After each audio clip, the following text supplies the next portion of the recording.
advisor for the past 4 years. However, to us, he has been much more than just a teacher.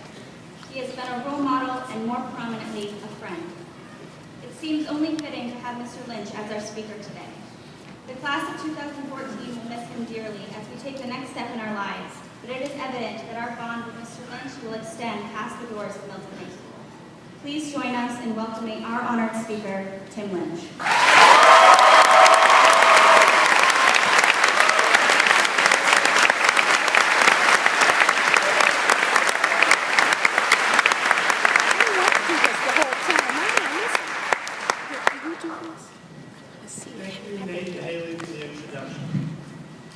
Good morning and welcome, parents, family, faculty, staff, and of course, students of the graduating class of 2014. I would like to open by thanking this class for allowing me the privilege and honor to speak with you today.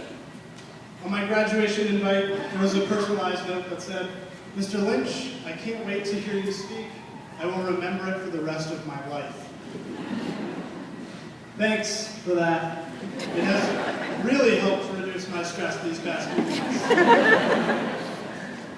Students, although the bulk of this day is meant to celebrate your accomplishments over the past 13 years, we must also realize that congratulations are due to everyone in this room.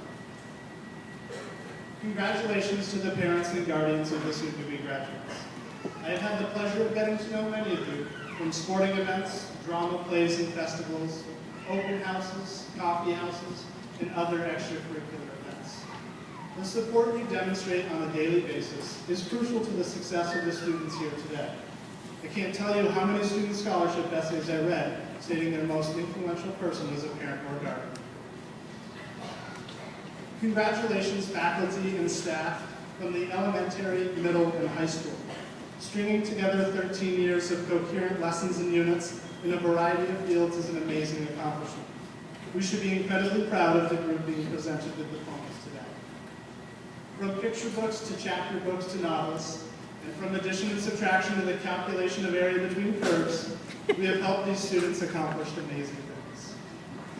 Lastly, congratulations to the class of 2014. You have had an immeasurable effect on my life and the lives of everyone in this building over the past 4 years. I had the privilege of teaching this group as freshmen in my first year as an educator. A fun-loving yet hard-working class inspired me throughout the year. I knew after that first year that I would continue being an educator just to have the chance to teach another class as amazing as theirs. My wish was granted this year as I got to teach AP Calculus to around 20 of them. They were just as fun-loving and a little less hard-working.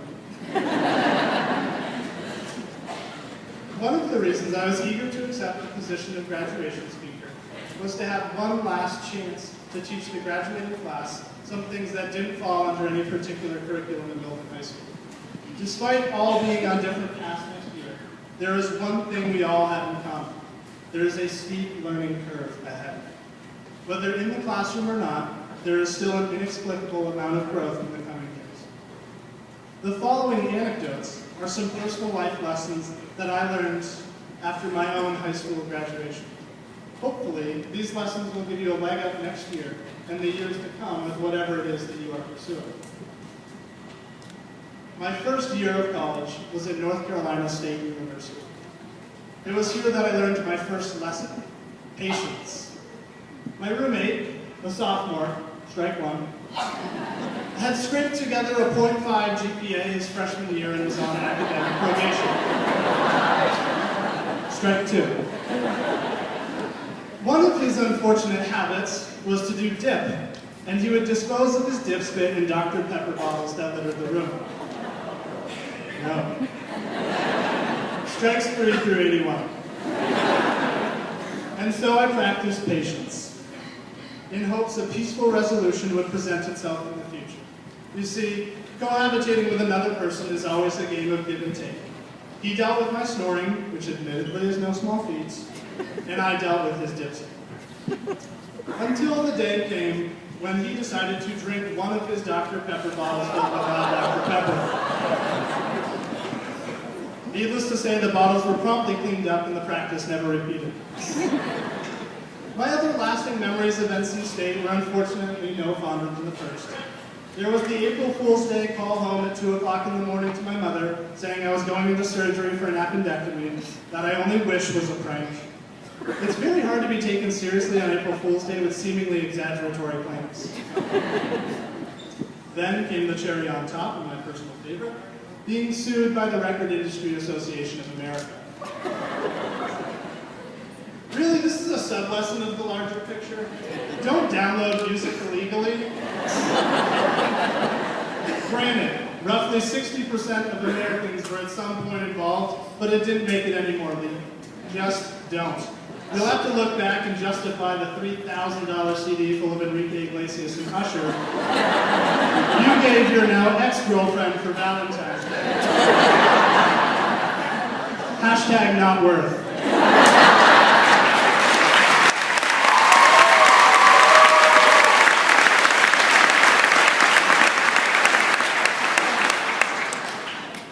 As you may or may not have picked up in my tone, my freshman year was not an ideal time in my life.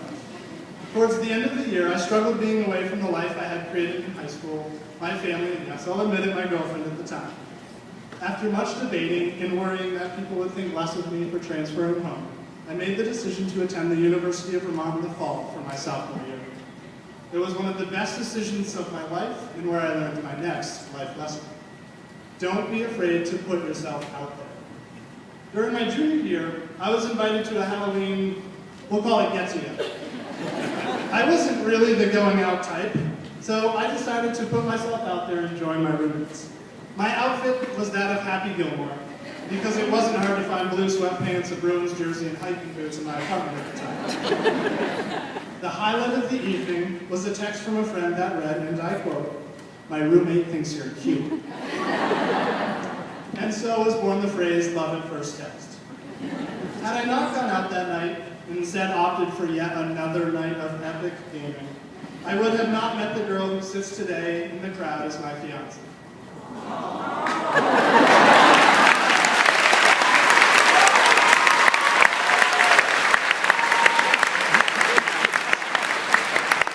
Life has fewer variables when you take the easy road, but you won't grow as much as when you are trying new things and pushing yourself.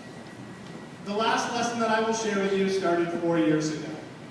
Always be willing to have your perspectives change. Believe me and my family, I like being right more than a lot of people in this room, but admitting you were wrong is where the majority of the growth in your life will come from. During my upbringing through school rivalries, there was simply a theme that my hometown at the time, Colchester, was superior to me. I knew even after my first day teaching algebra 4 years ago to this group of students how naive my point of view really was. Class of 2014, I would like to thank you most for your pride. Pride in yourselves, pride in your school, and pride in your town. You represent what it means to be a Yellow Jacket in athletics, academics, and extracurricular activities. You are drama champions and soccer champions. You have the highest kneecap scores for Milton on record. You have more students taking advanced placement in college classes than ever before. You have the greatest percentage of students pursuing higher education. You are making a difference. Students in younger classes compare themselves to you and try to attain your success and are better for it. Remember my lessons if you can, but more importantly, go out and start learning from your own. At the end of the day, there are many legacies left behind by the class of 2014, but the one I will remember most is a chant. The chant, "Hey all you Milton fans," speaks to your pride, and your class will be remembered for it for years to come. In order to make the final transition out of Milton High School, I would like you to join me in the chant one last time. Really, join me. I'm not going to be up here by myself. Members of the audience, feel free to join me if you know.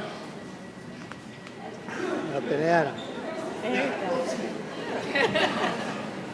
Although this really only works. Hey, all you Milton fans, let me hear my head. Now that you got the beat, let me hear you my beat. Now that you got the groove, let me hear your body move like 1, 2, 3, 4, 5, Milton fans are so alive. 6, 7, 8, 10, back it up, start again. Hey, all you Milton fans, let me hear you my head.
think the